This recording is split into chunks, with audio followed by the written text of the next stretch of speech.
Le monstre de la Vézère. Un feuilleton palpitant entièrement réalisé dans les studios de Radio Cob. On y retrouve nos héros de Garderie Sanglante, embringués dans de nouvelles aventures fantastiques, à couper le souffle.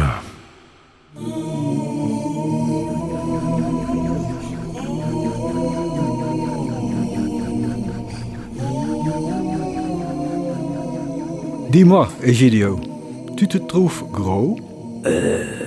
Ma maman trouve que je suis bien proportionné, maître B.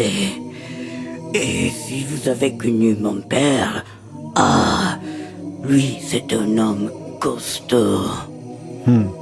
Alors, je crois bien que je viens de concevoir un petit élixir qui va rendre ta mère bien malheureuse.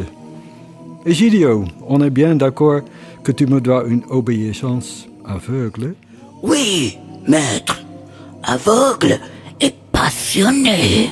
N'en rajoute pas. J'ai horreur des faillots. J'ai besoin de toi pour une nouvelle expérience. Oui, en expérience, maître. Tu vas se faire remplir d'un beau liquide orangé? Oui, je le vois. Voilà. C'est que je n'ai pas très soif. Voilà. C'est pas trop amer. On dirait du spritz. Egidio, tu me fatigues. Enfile-toi cette boisson avant que je m'énerve. D'accord.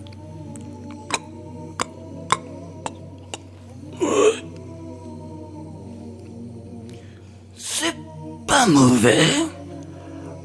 Assez sucré. Pas mal. Maître B.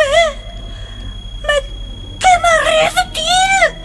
Je deviens tout petit. Tu ne deviens pas tout petit, Egidio. Tu es à présent une fourmi. Tu m'entends bien? Oui, maître B. Et ne parlez pas si fort. Aïe, mes pauvres oreilles. Fais attention à ne pas te trouver sous mes talons quand je te parle. Tu finiras ta vie à une petite tache brune d'à peine 1 centimètre carré. Je ne bouge plus. Promis. Bien. Maintenant que j'ai la preuve que mon procédé fonctionne, je vais te faire part de mon plan. Certains habitants de ce village commencent à me courir sur le haricot. Le commandant et sa ridicule amourette, par exemple. Et puis, il y a ce journaliste aussi. Comment s'appelle-t-il déjà? Silver Crémieux. C'est ça, Crémieux. Il a bien besoin d'une petite leçon, lui aussi. J'hésite encore avec cette Camille H, qui vient d'être élue maire du village. Je dois réfléchir au sort que je lui réserve. Et Rosetta, maître B. Et Rosetta. Qui c'est celle-là?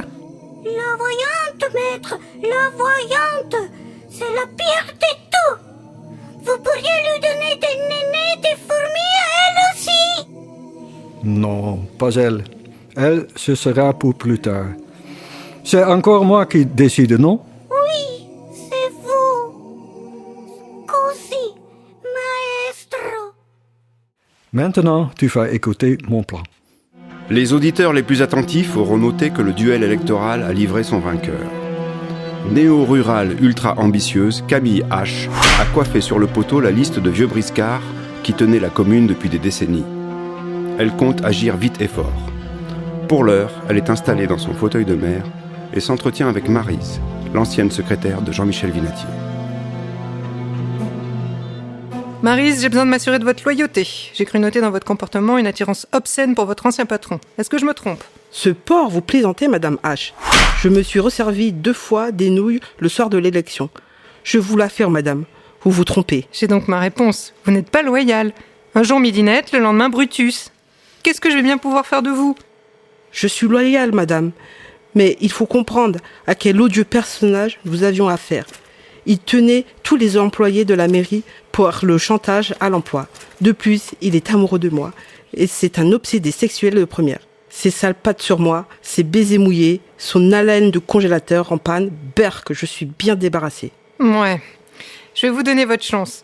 Mais je veux bien que vous sachiez que j'ai besoin d'une disponibilité de tous les instants, d'une franchise absolue et pour finir, d'une obéissance de chien à son maître.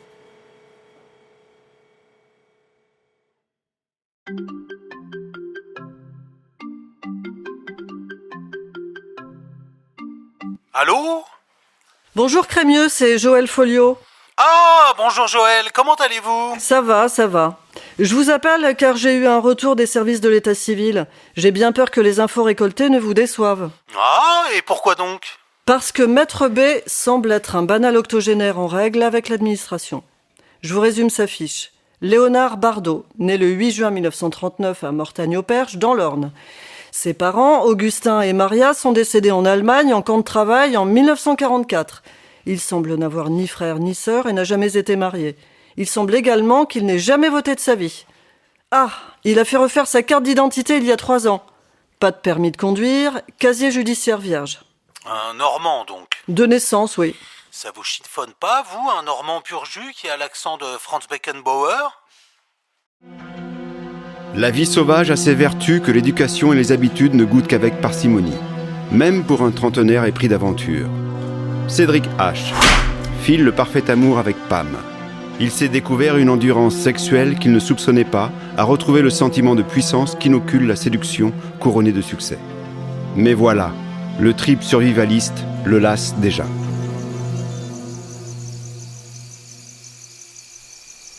Tu sais, Pam chérie, quand nous avons quitté Paris, nous avons vendu un bel appartement dans le 19e qui nous a rapporté pas mal d'argent. Entre-temps, mon père, qui était subclaquant depuis de longues années, est mort et m'a laissé un joli pactole. Tu n'aurais pas envie de vivre dans une belle maison avec tout le confort, en plein cœur du village ? Tu pourrais te faire des amis. Mais Cédric, je suis très bien ici. C'est chez moi. Tu ne t'y plais pas ? Mais si, beaucoup, mais tu vois, je commence à avoir envie d'un bon bain chaud, j'ai envie de faire pipi et caca dans un lieu fermé et sécurisant, j'ai envie d'acheter des choses, je veux regarder des films. Ma nourriture ne veut plus dépendre d'une mystérieuse livraison de victuailles.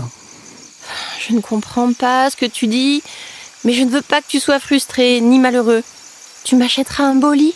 Le plus beau lit du monde. Cédric ? Oui ? C'est quoi Paris ?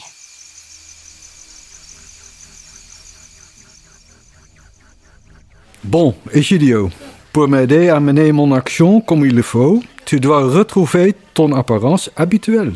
Tant mieux, maître B. Fourmi, ce n'est pas un rôle pour moi. Moi, je suis content d'avoir essayé quand même. Grazie, maestro. À présent, tu vas te débrouiller pour manger avec tes petites dents malsaines la graine que je vais te donner à grignoter. Tu vas voir, c'est spectaculaire. Ah merde, où est-ce que je l'ai foutu? Je l'avais pourtant posé ici, j'en suis sûr. Egidio, tu es dans le caca. Où est passé l'antidote qui délivrera Egidio Tracono de son sort? Léonard Bardot, alias Maître B, est-il un mauvais citoyen? Pour quelles obscures raisons Rosetta semble-t-elle épargnée? Vous le saurez en écoutant le prochain épisode du Monstre de la Vézère, un feuilleton Radio Cob.